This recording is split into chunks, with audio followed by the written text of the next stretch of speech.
আসসালামু আলাইকুম বন্ধুরা, ইউটিউব থেকে ভিডিও ডাউনলোড করে আপনারা কিভাবে আপনাদের নিজের চ্যানেলে আপলোড করবেন। হ্যাঁ বন্ধুরা, ইউটিউবের ভিডিও মানে অন্যের কন্টেন্ট, অন্যের মুভি, অন্যের ফটো, অন্যের ভিডিও যত ধরনের আছে, অন্যের কন্টেন্ট আপনার নিজের চ্যানেলে কিভাবে আপলোড করবেন সেটা দেখাও। তো বন্ধুরা, একটা টেকনিক মাথায় কাজে লাগিয়েই আপনি আপনার নিজের চ্যানেলে ভিডিও, অন্যের কন্টেন্ট আপনি আপলোড করতে পারবেন আপনার নিজের ইউটিউব চ্যানেলে। হ্যাঁ বন্ধুরা, আমরা যারা ছোটো চ্যানেল ক্রিয়েট করছি নতুন, আমরা বুঝি না যখনই অন্যের একটি কন্টেন্ট আপলোড দেই কপিরাইট ক্লেম চলে আসে, রিউজ কন্টেন্ট চলে আসে। তো বন্ধুরা, এসব থেকে বাঁচার জন্যই আমি ভিডিওটা আজকে তৈরি করছি আপনাদের জন্য এই ভিডিওটা। তো অন্যের কন্টেন্ট কীভাবে আপনি নিজের চ্যানেলে আপলোড করে ইনকাম করবেন। তো বন্ধুরা, ধরুন আমি এই ভিডিওটায় সাপোজ একটি ওয়াজ মাহফিলের একটা ভিডিও আমি ডাউনলোড করে দেখাচ্ছি। সেখান থেকে সার্চ করবো আমরা যে কোনো একটি ওয়াজ।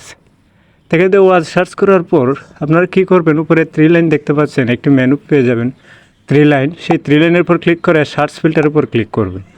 তো সার্চ ফিল্টারের উপর ক্লিক করার পর এখানে দেখতে পাচ্ছেন আপলোড ডেট, এখানে শর্ট, রিলেভেন্স এবং এখানে পেয়ে যাবেন ক্রিয়েটিভ কমন্স। আপনারা দেখতে পাচ্ছেন একদম নিচে ক্রিয়েটিভ কমন্সের উপর আমরা ক্লিক করে অ্যাপ্লাইয়ের উপর ক্লিক করব।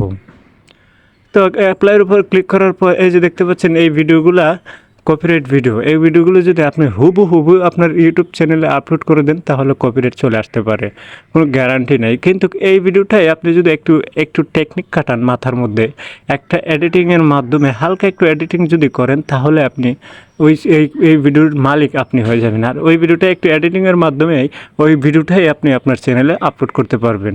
তো এই ভিডিওগুলো যদি আপনি ডাউনলোড করে আপনার চ্যানেলে আপলোড করেন তাহলে এখানে স্ট্রাইকও খেতে পারেন, কপিরাইট ক্লেমও আসতে পারে, কপিরাইটও আসতে পারে। তো এরকম থেকে যদি হুবহু না ছেড়ে আমরা যদি একটু টেকনিক খাটিয়ে নিজের চ্যানেল আপলোড করি তাহলে কোনো প্রকার কপিরাইট ক্লেম আসবে না। তো এখন ধরুন আমি এই ওয়াজটা আমি ডাউনলোড করলাম। ডাউনলোড করা হয়ে গেলে আপনারা যে কোনো একটি অ্যাপসে চলে যাবেন, ভিডিও এডিটর অ্যাপসে যাওয়ার পর আমি ক্যাপকাটে চলে আসলাম।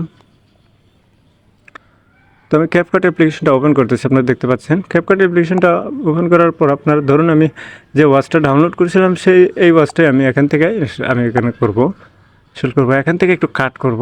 তো কাট করে এখান থেকে আমরা প্রথমে কী করতে হবে, মিউজিকটাকে হালকা চেঞ্জ করতে হবে, ভয়েসটাকে হালকা চেঞ্জ করতে হবে, ভিডিওর ব্যাকগ্রাউন্ডটা হালকা চেঞ্জ করতে হবে, কালার একটু ইফেক্টস দিয়ে আপনারা অন্য ধরনের কোনো চ্যানেলের লোগো থাকলে সেটাকে রিমুভ করতে হবে। সেভাবে রিমুভ করে আমাদের চ্যানেলে আপলোড করলে আমরা কপিরাইট মুক্ত হয়ে যাব। তো বন্ধুরা, এই ছিল ভিডিওটা আজকের মতো এ পর্যন্তই। আল্লাহ হাফেজ।